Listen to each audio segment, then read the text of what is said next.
Patuloy na nagbibigay serbisyo, pag-asa at saya. GMA Regional TV, kapuso ng bawat Pilipino.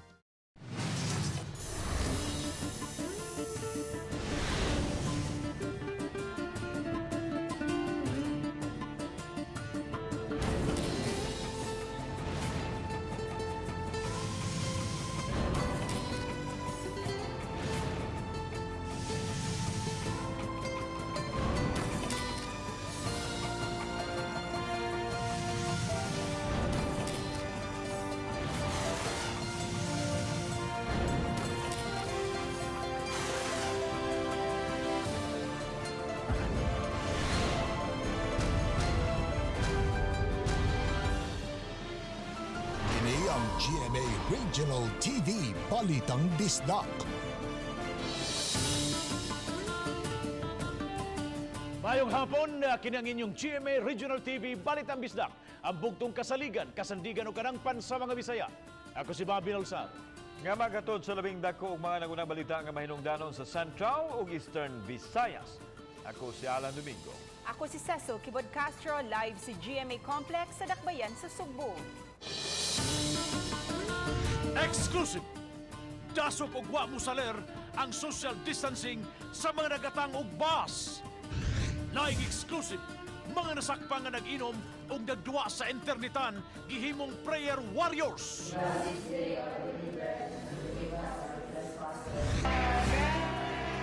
Ang mainiton og makapatandog nga pag-welcome sa hospital staff sa 70 anyos kalabing unang COVID-19 survivor sa Lapu-Lapu City.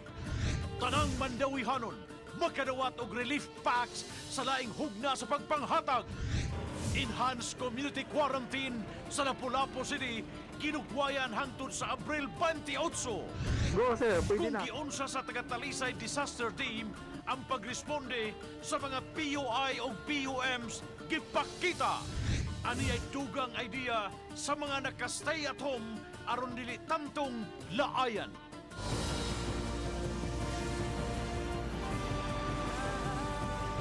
Kini ang GMA Regional TV, Balitang Bisdak.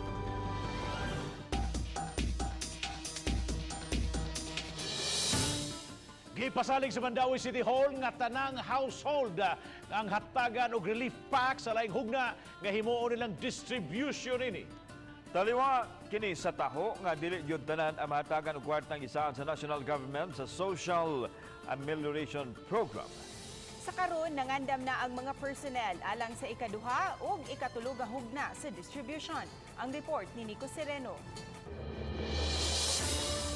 Sa Relief Center sa Mandawi City Sports Complex, subsub gihapon ang preparasyon sa mga personnel. Gipangandaman ang ikaduha ug ikatulong hugna sa distribution alang sa mga residente sa syudad. Gimando ni Mayor Jonas Cortez nga sa musunod nga pag-apod-apod, hataga na ang tanan nga mga households sa Dakbayan ug wala na'y pilion. Sa unang hugna sa distribution, ang gitarget nga indigent ug poorest of the poor una ang gipanagaan. Karon sa third round ang tanan na yun. Apil mga Tanang household. Tanang household. tanang household. What yung mga renters, Dok? Apil na kaya tanang household. Okay. Basta na enlist sa barangay. Samtang gipahibaw sa City Social Welfare Office kung hisgutan ang Social Amelioration Program sa national government, ang DSWD gayon ang modesisyon ni ini kung kinsa ang kwalipikado nga mahatagan. Matod niyo, kung may natagaan na sa cards aron pag-fill up, dili pa kini garantiya nga mahatagan na dayon sila sa moabot 6,000 pesos nga hinabang. Kay ang DSWD ang modesisyon. Sa Mandawi City, kapin sa 55,000 ra ka pamilya ang mahatagan, itandi sa kapin 140,000 ka mga households. Ang kapitan ako sa papel ani kasi may mo English no pero DSWD gi mo final para dili mo magod ang sila magod na lead. Lead sa validation. Uban ni June Solon, Nico Sereno, Balitang Bisdak. Mga tao nagdasok sa bus stop pakilid sa Cebu City Hall human nabiyaan sa free ride nga gitanyag sa Cebu City Government. Wa na musaler ang social distancing sa mga tao nga murag nagpanic buying sa kahadlok ka posibleng lugwayan ang enhanced community quarantine. Kanang exclusive report. Daw na ay sale at tubangan sa usa ka supermarket gumikan sa kadaghan sa mga tao nga naa sa gawas. Dala nila ang mga kinumpra ug nagpanikad ng makapauli sa ilang mga Pinoy-anan. Apan wala sila ay kasakyan kay lagi nabiyaan sa mga bus nga kutob lang sa alas 9 sa buntag. Muna ang sitwasyon karon diri sa tubangang bahin sa usa ka shopping center haduol ni sa Cebu City Hall. Kung atong mabantayan daghan kay mga tao ron no or niya ang social distancing murag wa gyud matuman nining panahona so pangutana ta kun okay do na pay masakyan karon madam Kami sir, dito pa sa buntag. kasagaran kanila wa masayod nga dunay cut off nga oras ang free rides. Ride kung naay cut-off. Nisulti unta sila nga ang cut-off alas 9 kay kami mangumpra may kutob ra alas 7. Kining usa ka ginang nagkuyog-kuyog lang unta apan mitagam kay gawas nga kapoy nahubas usab ang iyang pitaka nga tawo-tawo na lang ang nahabilin. Nahadlok usab siya sa virus nga nagpangamay kay wa mapatuman ang social distancing. Ang nabili nito 100. Eng. Uy, nilukso 5. Taod-taod migawas sa City Hall si Attorney Floro Casas ang City Administrator kinsa mihupay sa kabalakas sa mga tao nga makasakay gyud sila. Pag-abot sa mga bus, nagdikit-dikit na usab ang mga tao nga nagtinguha nga makasakay dayon. Giklaro ni Attorney Casas nga alas 9 sa buntag lang gyud ang cut-off sa mga free rides apan tungod sa sitwasyon gipahatod sila sa mayor sa ilang destinasyon. Ana agad tayo sir, 9 o'clock lagi doon tayo siya kutob, no? But since paano mo dugma, Merkulis Santo, Ebi Santo, wala man tayo biyahe ana. I think nangumpra man gud sila. So gi-consider lang po ni Mayor, so iyang gipa-extend lang og kanang 1 more hour ang ato ang bus service. Kauban si Marlon Milgaso, ako si Alan Domingo. Balitang Bisdak. Wala na'y susama pa nga makatupong sa dakong kalipay ang pag-isip og bag-ong kinabuhi. Kinibunga usab sa bag-ong paglaom taliwa sa hulga sa coronavirus disease. Atong saksihan kini makapatando nga video sa pribadong ospital diin nigawas na ang 70 anyos nga si John Daclan, taga Babag 1, Lapu-Lapu City. Siya ang labing una usab nga COVID-19 positive sa syudad nga karon hingpit na nga naayo o nakauli na sa ilang Pinoy-anan. My father was admitted March 19 at the University of Cebu Medical Center for pneumonia. He is hypertensive, diabetic, and has COPD. Initial tests showed that he had ARDS. On the following days, he had chest pain. He developed myocarditis. Swabs for COVID testing turned out positive. It was a really dark and emotionally draining time for our family. But after a long road to recovery, he is coming home today. He is well and very much back to his original self.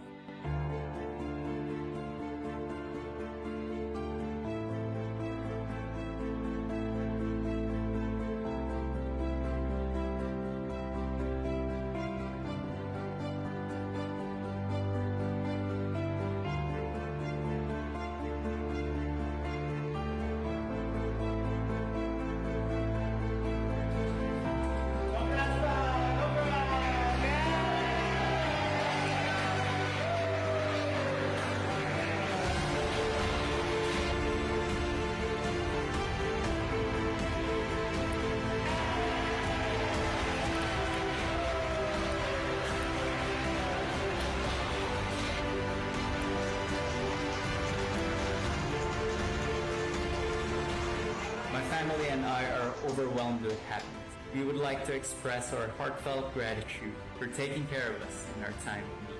To God be the glory.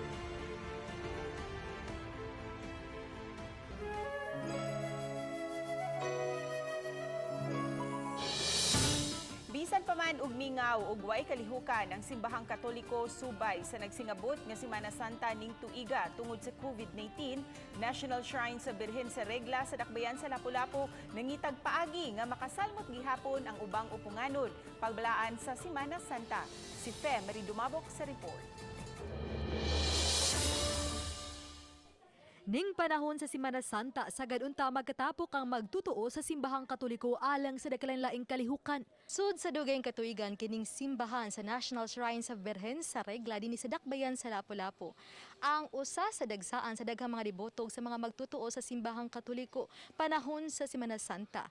Gani karon unta nga Martes Santo, usa karon sa panahon nga adunay daghan kaayong mohimog bisita iglesia dinhi sa simbahan sa Birhen sa Regla. Ug ang uban unta taas lang ta kini kalinya karon alang unta sa mangumpisal. Apan tungod sa COVID-19, usa kini sa mga simbahan na karon nakasirado. Apan bisan pa man sa nahitabo alang sa uban, mas nakapaligon pa kini sa ilang pagtuo. Ma'am, dako kay ko pagsalig nga wala na akong gihungong sa mahal nga Birhen kanunay nga I hope nga mawa na niya itong problema sa kalibutan at ugluwas tang tanan.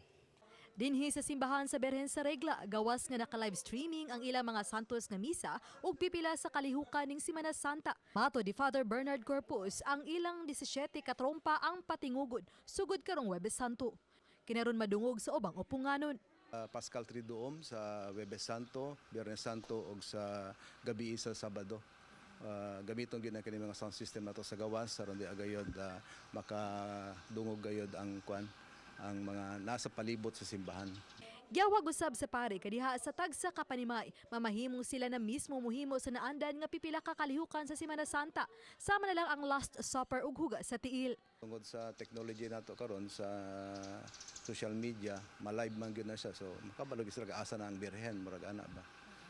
So murag mawala ang social distancing. Mawala gyud kay ako ginakita katong last nga suroy niya. Samtang dili na mohimo sa pagsuroy ang imahen sa Birhen sa Regla sa Lapu-Lapu human sa mando sa Cebu Archdiocese. Ang Birhen sa Regla Parish ang nihimo usab sa pagkapod-apod sa mga relief packs ngadto sa ilang mga parokyano. Sukad sa miaging duha ka semana nakahatag na sila og tag 5 ka kilo nga bugas ngadto sa kapin 5,000 ka mga parokyano. Ug nagpadayon pang pagpangripak ug pagpanghatag. Uban ni Cleofer Lumayag, ako si Fe Maridumabok, Balitang Bisdak. Taliwaning preparasyon sa posibleng mga kaso sa COVID-19 sa Mandaue na sinatigyo ng kakuangan sa mga doktor dili lang sa City Health Department apan sa ospital usab mismo. Gawas ni daghang kakuangan usab karon lakip na ang mga natala nila. Anang detalye ni Rico Cirilo. Nagmeeting kaganiha uban sa mayor ang mga doktor ug health personnel sa Mandaue City Health Office ingon man sa City Hospital. Katuyuan niini ang preparasyon sa duha ka ahensya kung ugaling mudaghan gyud ang kaso sa mataptan sa COVID-19. Ang Mandaue City Hospital giandam na aron mudawat sa mga mild ngadto sa moderate cases sa sakit. Apan kung severe na gani ang sintomas, itugyan na nila ang pasyente sa mga dakong ospital. Kung naglisod na ginhawag yun, hospital na ta, Vicente Soto or any private hospital. Sa pagsusi sa mga resources, nasuta ang kakuwangan sa mga personal protective equipment sa ospital ug sa City Health. Aminado sab sila sa kakuwang sa mga health personnel, labi na sa mga doktor. Sa City Hospital, may doktor nga dili available, duna say wala makauli sa Sugbo kay natanggong sa lockdown. Mi-augment na noon ang usa ka doktor sa City Health ngadto sa ospital apan kuwang gihapon sila. Kay usa ka doktor to sa Sambuanga na lockdown. Pero mobalik pag trabaho pero di pa man kabiyahe. Ang usa nag-duty sa OPD. Ang kamisan sa City Health, ang ilasang suggestion i-close down ang consultation namo. Di man pwede ang katong napaakag iro. Mao nga kun siya ang pangutan-on, gustong mo rekomendar si Tirado muhire og dugang doktor sa City Health kay dili man sab sila makapahunong sa ilang naandan nga serbisyo. 1:20,000 kung doktor. Yang atong population, kuan man, round off lang natong 400,000. So we need, I think, 13 doctors. Ania, as of now, tulo ang field, nga assistant, ug ako, 5 rami. Di kuangan pa mi. Uban ni June Solon, Nico Sireno, Balitang Bisdak. Sa dakbayan sa Talisay, gipakita sa Disaster Risk Reduction and Management Team kung giunsa nila pagresponde sa mga PUI, PUM o mga ILIs na hulga sa COVID-19. Si Lian Sinkulan sa report. Kung nakadawat og tawag, diretsyo ang mga responders sa Disaster Risk Reduction and Management Office aron ipreparar ang pagsulob sa ilang protective equipment. Naglangkob kini sa N95 mask, face shield, overall suit, foot cover, gloves, hair cover ug uban pa. Matud pa nga kinahanglang matangtang ang mga jewelries ug kinahanglan usab nga limpyo ang naong ug nag-shave sa ilang bungot. Gisulob ang foot cover ug siguraduon gayud nga hugot kini. Ug dayon gisulob ang overall suit. Ug uban pa mga protective equipment, diin kinahanglan nga double gloves, ug dayon hair cover, ug ang N95 mask ug ang face shield. Ang identified na to PUI nya i-transport needed to be transported sa facility, mao na siya ang buhaton na to. I-transport sila while we are wearing the PPE. Ilang sakyanan, kinahanglan usab nga naka-off ang aircon ug abli ang mga bintana. Human niini, kinahanglan usab nga sakto ang paghubo ug ang subsub usab nga pagdisinfect. Because dili lalim ang ilang gibuhat, no? Aside sa alimuot, init, no? Ang kakuyaw pod sa matakdan ka sa COVID-19. Uban ni Renante Quiñones, Lian Sinkulan, Balitang Bisdak. Mga nagtagay sa pampublikong dapit ug mga nagduwa bisan pa man sa gipatuman nga enhanced community quarantine sa barangay Talamban sa siyudad sa Subo, gihimo nga mga prayer warriors.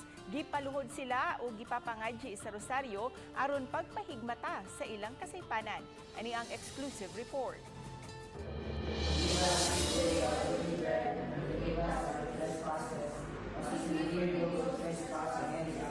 Wala sa simbahan kundi sa sulod sa barangay hall sa Talamban, nagrosaryo kining mga maton nga gihimong prayer warriors batok sa COVID-19. Nadagpan sila kay nakarapa sa enhanced community quarantine protocol. Adunay nagtagay sa mga pampublikong dapit nga nakalapa sa liquor ban. Gipasabot ni SK Chairwoman Christine Claire Buntuyan nga duha lang ang pilian sa mga violators. Itugyan ngadto sa kapulisan o mga G sa rosaryo. Ang pag-ampo dili ingon nga silot o compliance lang sanglit, kinahanglang seryosohon nila isip mga prayer warriors batok sa COVID-19. Hatagan nila og higayon nga mahawasan ang kadtong nakainom o makapamilyar o makahinumdum sa pangadji ay parosaryuhon. Best thing na lang siguro na we can do right now is dili magpabadlong, obey orders, and most especially prayer is probably our strongest weapon na lang gani. So at least let's contribute in that way gani, and of course it serves as a warning siguro. Sa video ni Buntuyan, makita ang kagahi sa ulo sa ubang mga tao nga makiginukdanay pa sa mga barangay frontliners. Kung dili na makaya sa barangay, itugyan na nila sa kapulisan ang mga gahi ug ulo. Especially sa among barangay where we have 3 confirmed cases already of COVID-19. So it's something dapat dili lang gani i-disregard niya. Uban gani kay sungugon pa ang kanang mga nag-roving na dali, apasa ko, gukura ko. Seryoso ang mga opisyal sa barangay sa pagpitol sa ilang mga mulupyo sanglit aduna na sila dili muminos sa duha ka mga kaso sa COVID-19. Kauban si Marlon Milgaso, ako si Alan Domingo. Balitang Bisdak. Pagpatuman sa enhanced community quarantine sa dakbayan sa Lapu-Lapu, lugwayan og laing nga duha ka semana. Si Fem Marie Dumabok, adunay live report. Fem.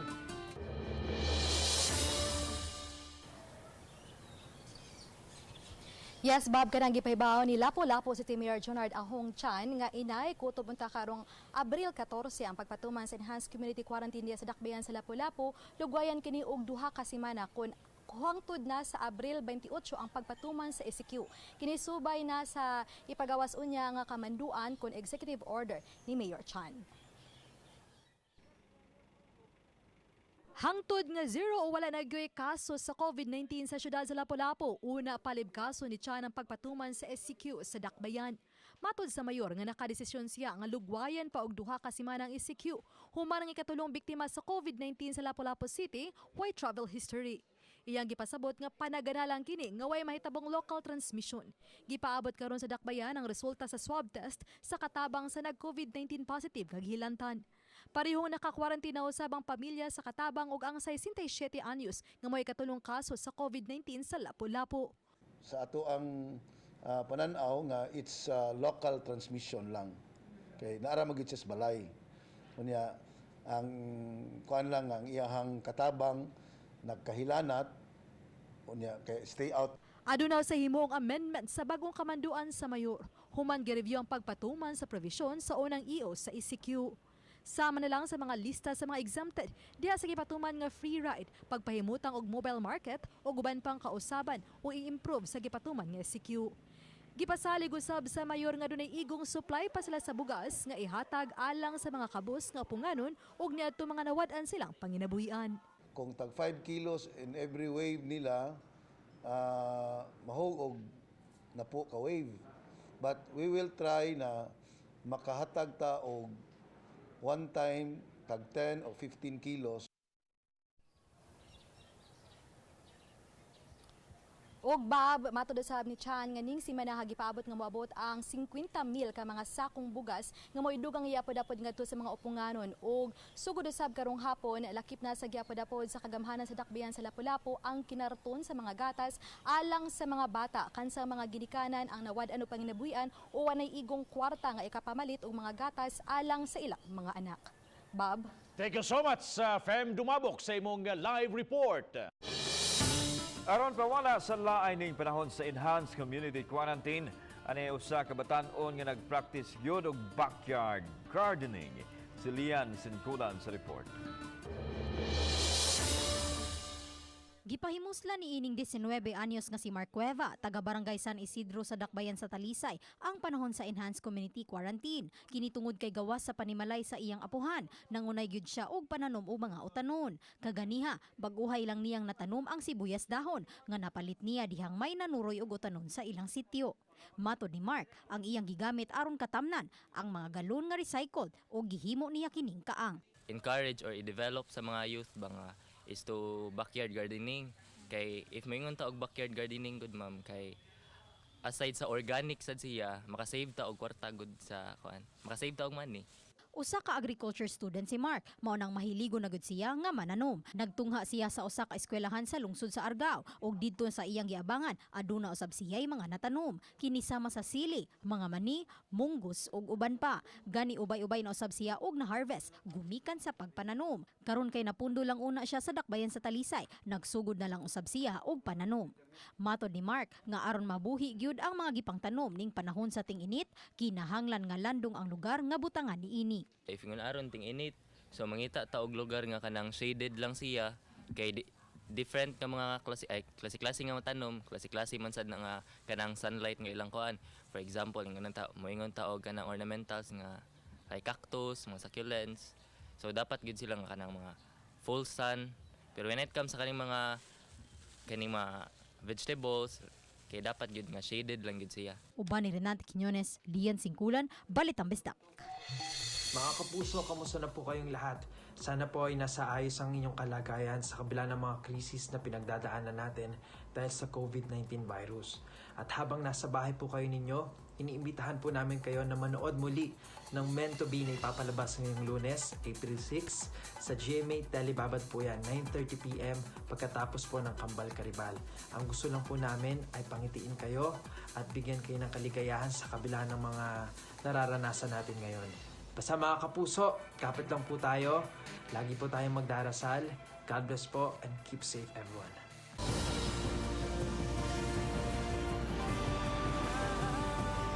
Kini ang GMA Regional TV Balitang Bisdak.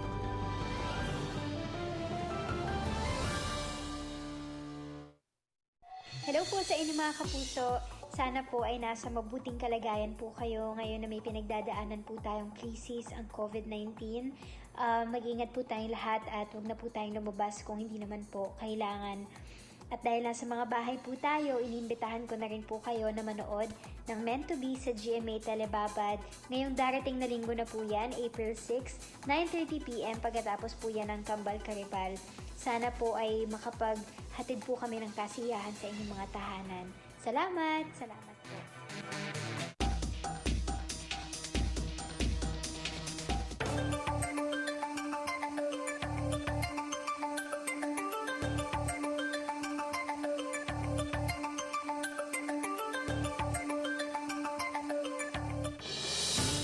Giklaro sa Association of Barangay Council Presidents Lapu-Lapu City nga sa dihang gipatuman ang pagpatuman sa enhanced community quarantine sa dakbayan mga quarantine passes nga nahatag sa barangay Y control number kay dinalian ang paghatag nini. Si P. Marie Dumabog sa report. Giangko ni Banggal Kapitan Eduardo Quizon, kinsa ho sa bang ABC President, nga una nilang naapod-apod nga mga ECQ pass sa publiko Y control number. Napahibaw ng daan ni Quizon ang Mayor, Disaster Council ug ang PNP nitong Marso 27 kay apiki na sa pag-andam sa ECQ pass. Matud sa Kapitan, mas maapiki pa sila sa pag-andam kung butangan pa nila og control number ang maong pass.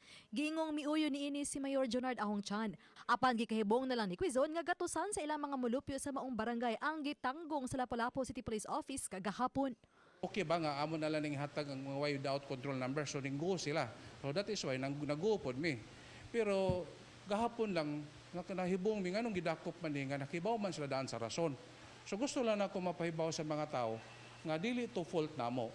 Dugang ni Quizon nga susama usab ang nasinati sa ubang barangay. Hinungdan nga hangyo niya sa ubang konstituente nga unta dili silang mga kapitan ang basulon sa tanan. Gipasabot ni Mayor Chan nga gihigpitan nilang ECQ pass human nga dunay gikan sa silingang lungsod ang nakadawat sa Q pass gikan sa mga barangay sa Lapu-Lapu. Hinuon giangko ni Chan nga iyang girekonsiderar ang hangyo sa mga kapitan. Hinungdan nga ang mga gisikop igurang gipaubos sa seminar sa pipila ka oras. Kinanglan siya na naisilyo sa barangay.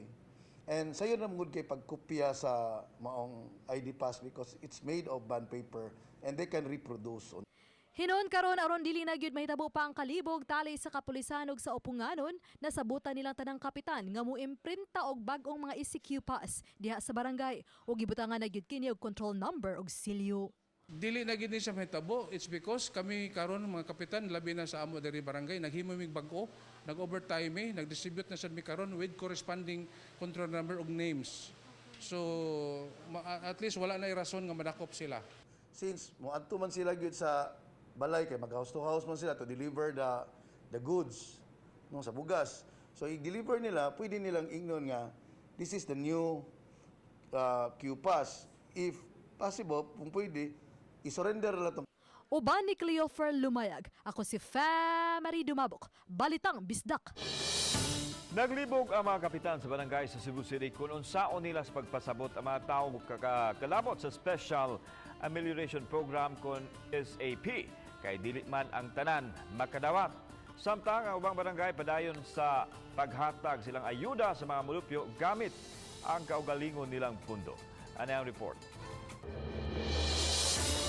Ang Talamban Barangay Hall halos mapuno sa sinakong relief goods nga ipang-apod-apod ngadto sa mga mulupyo. Pinalit kini gamit ang barangay funds nga ipanghatag sa mga kabos sa ilang dapit. Kadawat ni sila sir, unya ang amorong napak bali 6,000 pa. Nakapanghatag namin. So, doon na yung mga first batch, second batch, ani? O, na yung mga second batch, sir, kanang mga renter na. Dan nag-abang diri sa mga balay, mga boarding house. Samtang na problema usab sila kay wa na may kapalitan alang sa mga wa pa makadawat. Wa pa usab sila makadawat og form alang sa Special Amelioration Program kung SAP nga maoy giyango mo usab sa mga tao. Sa barangay San Nicolas, nagkuyog kining mga babaeng miyembro sa 4Ps. Alang kanila, kung mapunan ang ilang gidawat, makatabang na kaayo sa ilang pamilya. Makatabang masad sir, kay ano, kay para sa among kaayuhan sa mga bata ba? Mapunan nung makadawat mi sir, kay akong anak sir, na-discuss siya mangkod na isamad sa kuan ba? Iglaom sa mi na, makatabang sa dugpalit og tambal ba? Si Kapitan Ninyal, nahingawa sa kahimtang sa mga mulupyo, ilabi na katong dili makadawat og hinabang gikan sa Special Amelioration Program. Kanang sa 4Ps, automatic na sila mga card nga ilahabaron nga gikuan ba, nga gihatag. So Mato na lang sila sa land bank, ilan na ng kanon og pila na ang ilang nasod. Kauban si Marlon Vilgaso, ako si Alan Domingo. Balitang Bisdak. Sa Mandawi City, ilusad usab ang mga mobile market aron mapaduol sa mga konsumidor ning panahon sa enhanced community quarantine. May mga kumpanya nang nakigdigom sa mga city officials aron mopahibaw sa ilang plano paglusad niini. Matud ni Konsehal Malcolm Sanchez, usa sa muhimo ini ang kumpanya nga nagtanyag og produkto sa mga manok kun diin paubsan pa ang ilang presyo. May supermarket usab nga naglaraw muhimo og pagpamaligya sa kabarangayan. At himuon sa mga gymnasium aron di maglisod ang katawhan sa palitanan kay duol ra kaayo. Most probably gym good para dili bitaw mainitan o niya accessible masad ang gym sa mga tao. So we have plotted here 27 schedules sa different barangays. Padayon karon pagpanglista sa mga residente nga posibleng malakip sa mamahimong beneficiaries alang sa Special Amelioration Program sa Dakbayan sa Talisay. Sa usa ka barangay sa Dakbayan sa Talisay, nagsugod na ang pagpanglista sa mga lumulupyo sa mong dapit. Matud pa sa barangay kapitan nga gibasihan nila kadto mga lumulupyo nga poorest of the poor og laing napiktuhan gyud ang pangidabuyan tungod sa hulga sa COVID-19. Himuon nilang giklaro nga wa pay gipanghatag nga form alang sa Special Amelioration Program. Yan, pag-distribute na mo sa form, ma'am, is doon na may kuyog nga kanang taga-DSWD nga maudjib sad mo interview nila. Doon na sila yung mga question, kay di mo na tumalikayan, ma'am, nga doon na yung mga ubang mga household nga gusto mangayo niya, dili takahatag nila kan basin bitaw mo masuko mo nang naada yung taga-DSWD nga mo pasabot nila. Nadili tanan makadawat kay gyataga naman may nilag cap per LGU. Ang cap namo is much lower than the total households we have in the city of Talisay.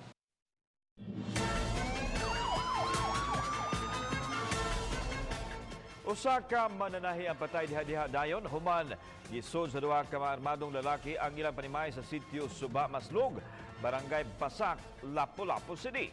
Gila ang biktima nga si Jaymar Carpintero, 27 anyos. Sa investigasyon sa Marigondon Police Station, nagtimpla og gatas ang biktima alang siyang anak.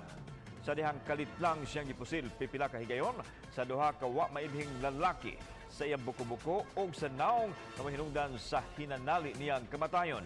Hangtod karon, padayon ang kapulisan silang pakisusi kung unsay motibo o kinsay nagpaluyo sa krimen. Sa account yapon sa iyang papa o sa living partner niya, wala sila'y prior sa itabo, wala sila'y any nga na observe or nasulti ba sa victim nga ito nila nga na siya'y something giproblema. Gipasalig sa konseho sa Mandawi City nga pabilin silang mulusad og sesyon ug mutunga sa City Hall. Sa labing uwahing regular session sa council, makita hinuon nga gipapreparar na sa ilang mga staff ang mga laptop. Kini aron ma-set up ng daan kung ugaling gikinahanglan man nga ipaagi na sa teleconference ang council session. Himuon kini kung ugaling magkalisod na gayud ang mga miyembro pagtunga sa City Hall. Hinuon matud ni Vice Mayor Glenn Bercede nga sa pagkakaroon, padayon silang mo-schedule sa mga session. Servisyo mo nga ito. Sa sumabita ang uban, wala na, nakunlay na. Kami sige gyapon dire. Kaya mo ipakita na sa mga tao ang support na mo ni Ami. Ay kay aron makaingon ba nga asa naman yung mga konsihal, di ba? Mga ang bisi mayor asa naman ang mayor asa man narami. Tulo ka mga basis ang gitagana sa kagamahanan sa Dakbayan sa Lapu-Lapu isip temporaryong detention cell sa mga napason sa enhanced community quarantine. Gisugdan kini kagahapon o gipahimutan sa mga strategic areas sama sa merkado publiko. Bato ni Lapu-Lapu City Mayor Junard Ahong Chan nga gihimo kini kay namatikdan nga ubay-ubay gihapon ang nakakita o nakita diha sa gawa sa ilang mga panimay ug sa mga kalsada. Diha sa paggasita ang uban way quarantine pass, ang uban naapan way silyo ug ang uban fake pagyod. Anay uban sakto ang quarantine pass apan dili essential ang mga gipanglakaw. Diya sila gipahiluna sa mga buses o gadugang ihatod sa sports complex aron pasabton sa atubangon nilang silot. Usa sa mga survivors sa COVID-19 ang misaysay siya mga kasinatian samtang anaa sa ospital. Hugot nga pag-ampo ngadto sa Ginoo o pagdebuto niya kang Senior San Vicente ang gituhuan nga nakatabang kaniya aron makalingkawas gikan sa tinong kamatayon. Siluan meron din sa exclusive report. Di mahulagway ang gibating kalipay sa 70 anyos nga si Porfirio Daclan Jr. o mas nailang si Sir June dihang nakauli sa ilang panimay niya adtong Domingo, Abril 5, human sa 17 ka adlaw nga pagpakigbatok sa COVID-19. Matud ni Sir June, duha ka semana siyang nakasinati og LBM, paghilanat ug kalisod sa pagginhawa. Apan nagtuo siya nga dala ra kini sa iyang taas nga pangidaron. Wala siya travel history, busa wa siya magtuo nga COVID na ang nakaigo kaniya. Nagsige kong LBM, unya, ang akong hilanat, ma'am, may buong ko, naurot na nako kung mga bioflow, mga biogesic, niko, maulian man lang kong 1 hour kapin niya, mabalik na po labad akong bukas akong paminyo sa akong lawas niya, tunay time nga, magkapoy iginhawa. Marso 19, nakahukom na siyang magpadala sa tambalanan. Human sa makadaghang higayon, nga gitambagan siya sa iyang anak nga si Dr. Francis Paulo Daclan. Dito, ang ako na nakuanan, nga dito na ko sa emergency room, murag nagkapoliki sila dito nga makita nimo bitaw nga doon naging problema. Kunya, ang tod nga dida ako sa usa ka kwarto nga tanaw na ko doon may marka nga isolation room, COVID. Iya ay gidi ko da.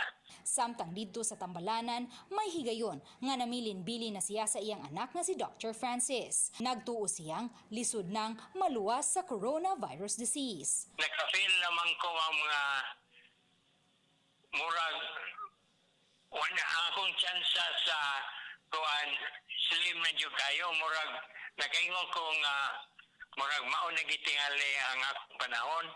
Mao to akong giingnan akong anak si Dr. Francisco Franz o pananglitan gani dunay mga desisyon bitaw nga gikinahanglan nimo nga makigsabot ka sa pamilya.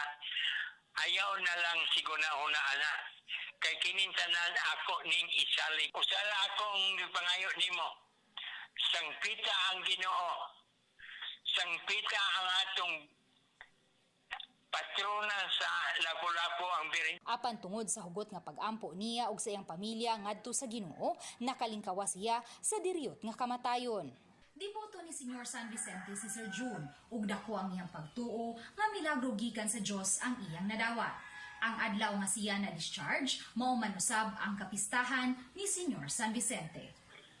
Para nako wala gilain nga gahom nga makasugakod aning klasiha sa sakit ma'am ang kuha na gyud ang mga pag-ampo ra ginato nga atong kaugot sa atong pagtuo. Ang iyang anak nga si Dr. Francis kinsa usa ka internist ang usa sa mga nangunay ug atiman kaniya sa tambalanan ug mapasalamaton siya sa tanang mga doktor ug frontliners nga mitabang kanila aron makasurvive ang iyang amahan. Some people might think na kanang it's going to be hard to treat your own relative or to treat your own family member. Pero ako, sa akong sitwasyon, I am thankful nga makasukli ko sa akong papa sa kaayo na iyang gihatag sa amuha sukad pa sa una. Uban ni Godfrey Rilien, Luan Merondina, Balitang Bisdak.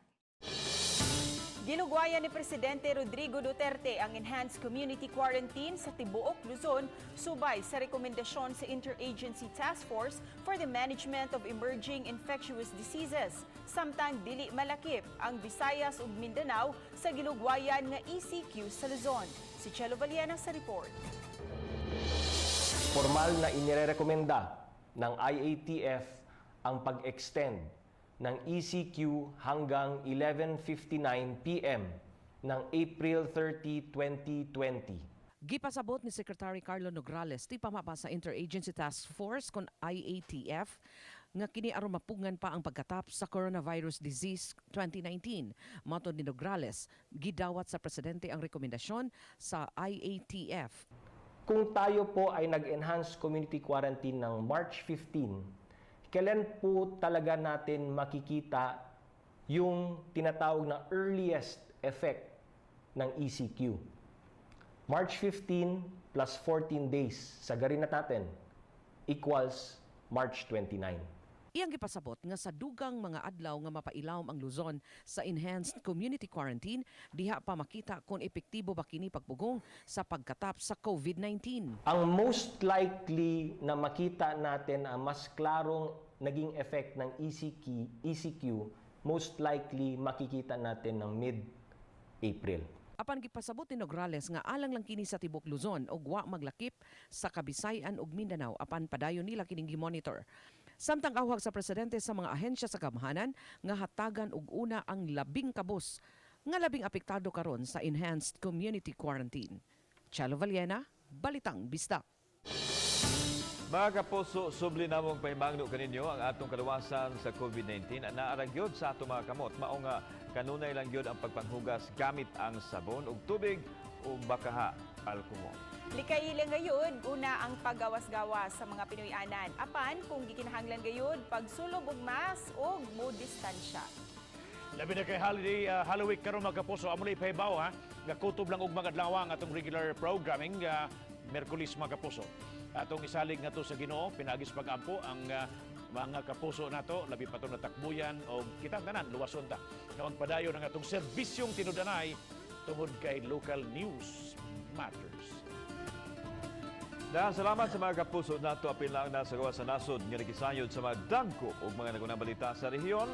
Ako si Alan Domingo. Ugi ka namong tanan din sa Central ug Eastern Visayas. Ako si Cecil Kibod Castro. Ang inyong balita, ang among balita, kay matag lokal nga balita mahinungdanon. Kini ang inyong GMA Regional TV Balitang Bisdak, buong puso para sa Pilipino. Ako si Bambi Lorsaro. Maayong hapon mga kapuso. Stay at home.